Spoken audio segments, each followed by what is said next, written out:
आज हम पढ़ने वाले हैं विभाज्यता नियम, इंग्लिश में जिसे बोलते हैं डिविजिबिलिटी रूल्स। अर्थात कोई भी संख्या किसी अंक से विभाजित है या नहीं है, वो आपको इस रूल्स के माध्यम से पता चल जाता है। या तो आप ये देखते हैं कि उसको पूरी संख्या को भाग देते हैं और भाग देने के बाद आपको मालूम चलता है कि ये पूरा भाग नहीं जा रहा है। भाग जाने का मतलब है पूर्णतः भाग जाना, शेष फल नहीं बचना, तब की बात कर रहे हैं हम लोग। नहीं तो भाग तो आप किसी भी संख्या को दे सकते हैं, भले ही शेष फल बच जाए या आप दशमलव में ले आए, लेकिन पूर्ण विभाजित तब होता है वो जब उसमें कोई दशमलव नहीं आएगा और शेष फल नहीं बचेगा। तो ऐसे समय में जब कोई बड़ी संख्या आपके सामने में आ जाती है, तब आप उसके रूल्स से आपको मालूम चल जाता है, उसके नियम से मालूम चल जाता है, यदि आपको मालूम होगा कि ये संख्या भाग जाएगी या नहीं जाएगी। या तो हर बार आपको वो संख्या को भाग दे के देखना पड़ेगा, जिससे आपका बहुत समय खराब होता है, व्यर्थ होता है, खासकर परीक्षा के समय में। तो यदि आपकी आदत रहेगी इस नियम के तहत ये जानने की कि वो संख्या किसी भी पर्टिकुलर एक संख्या से भाग जा रही है कि नहीं जा रही है, या अंक से भाग जा रहा है या नहीं जा रहा है, वो आपको इस नियम के माध्यम से पता चलेगा। तो हम लोग शुरू करते हैं। सबसे पहले 2 का विभाज्यता नियम।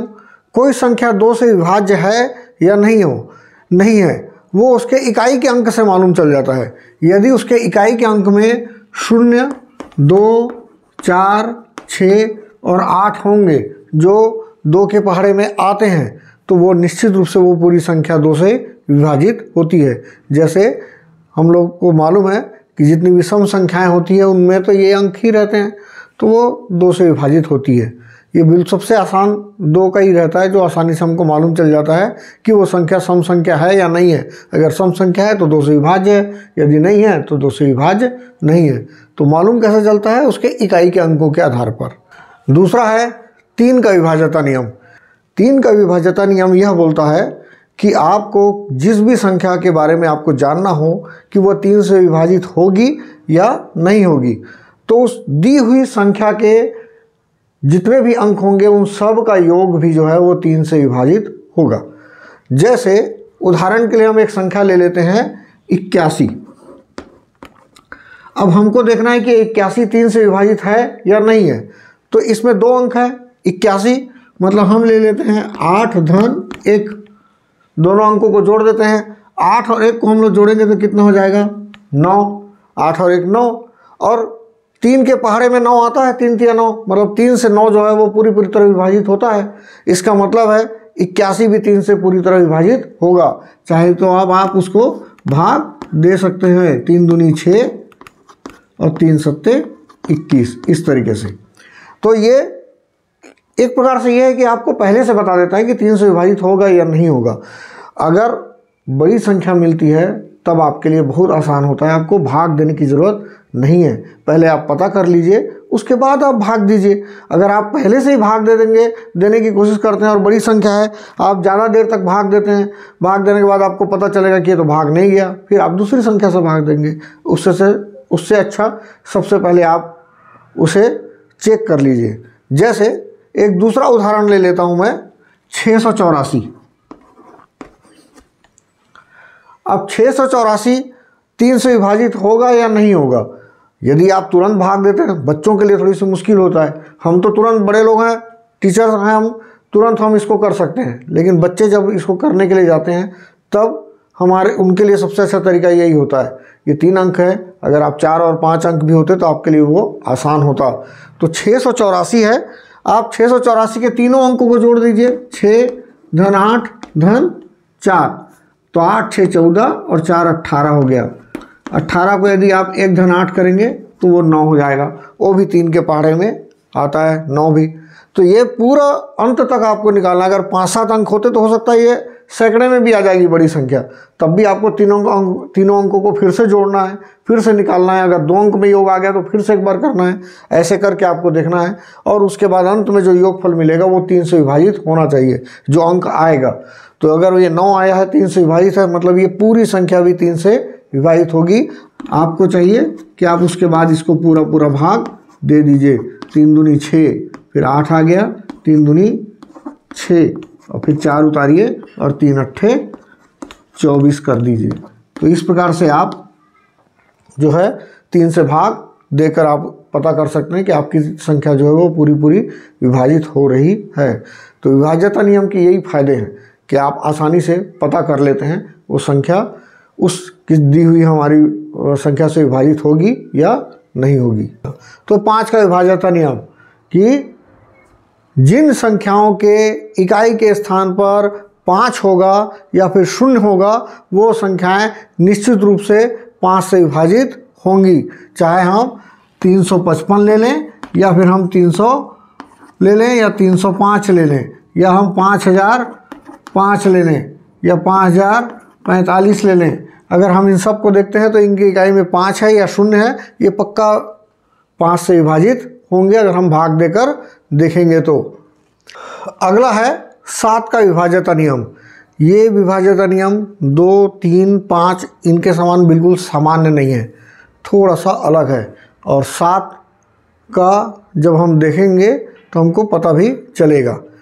तो 7 का विभाज्यता नियम कहता है कि यदि आपको कोई भी संख्या मिलती है जिससे आपको पता करना है कि वो 7 से विभाज्य है या नहीं है, तो आप जो है उसके अंतिम अंक को 2 गुना कर दीजिए और बाकी पूरी संख्या में से उसे घटा दीजिए। अगर आप घटाते हैं तो जो शेष फल बचेगा वो अगर 7 से विभाजित है तो पूरी संख्या 7 से विभाजित होगी। जैसे उदाहरण के लिए 483 है आपका, इसके इकाई का अंक है 3 और बाकी दोनों अंक हैं 48।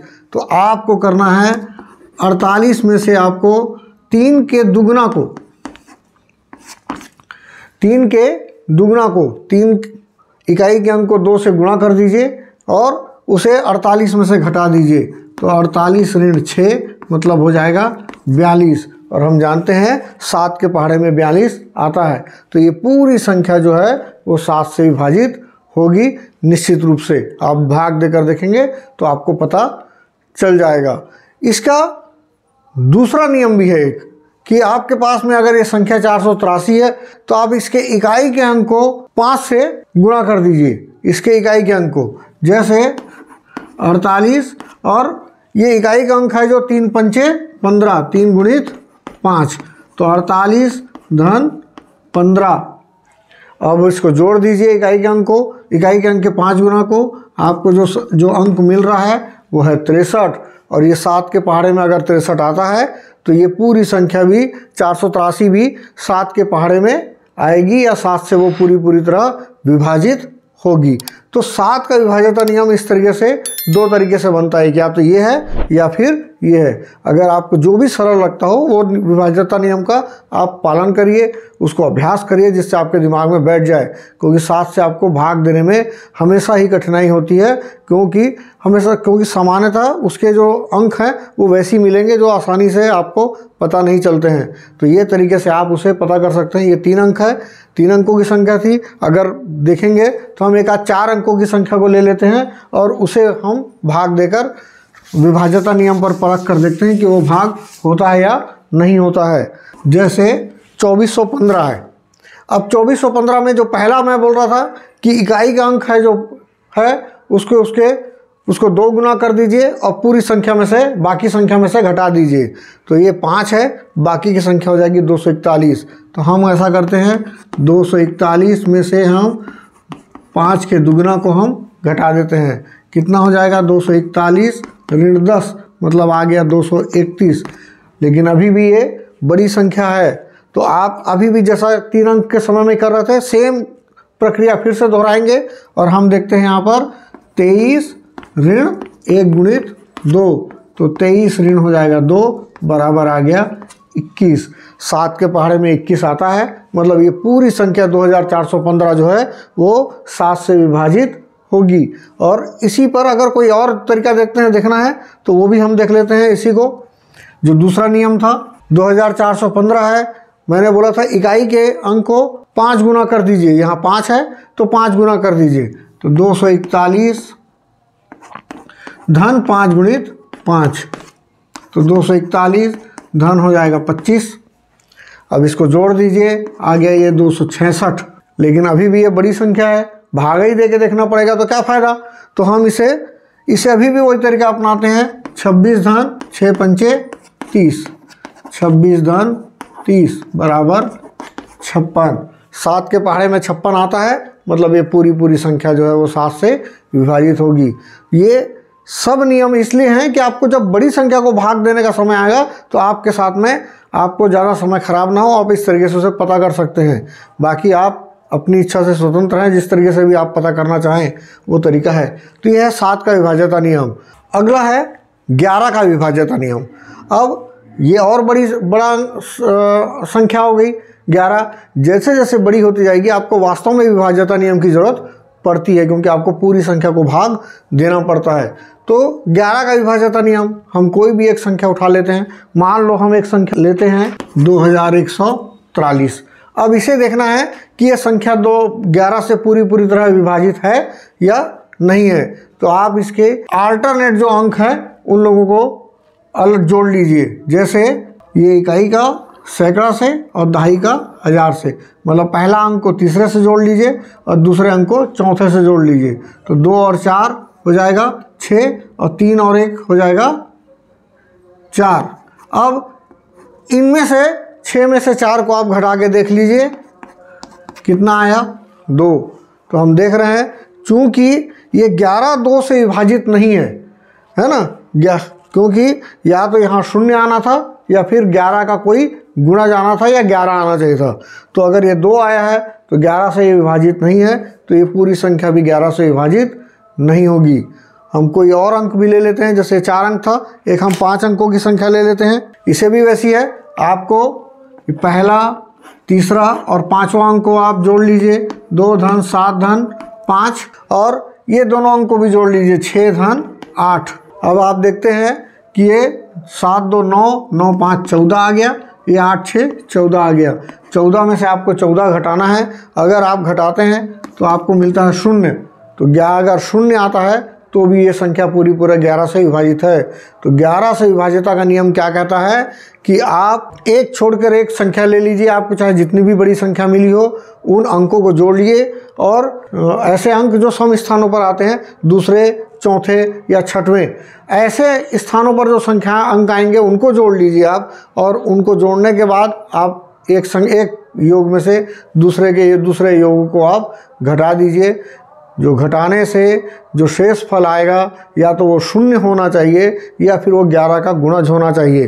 तो या तो 0 या फिर 11, 22, 33, 44, 55, 66 जो भी मिल जाए आपको। अगर वो 11 से विभाजित है तो ये पूरी संख्या भी 11 से विभाजित होती है। हाँ, मैंने 2, 3, 5, 7 और 11 को लिया है। ये पांचों जो थी वो अभाज्य संख्याएं थी। बीच में जो अंक छोड़ दिया हूँ वो चूंकि अभाज्य संख्याएं नहीं थी, इसलिए उनके विभाज्यता नियम आपको नहीं बताया हूँ।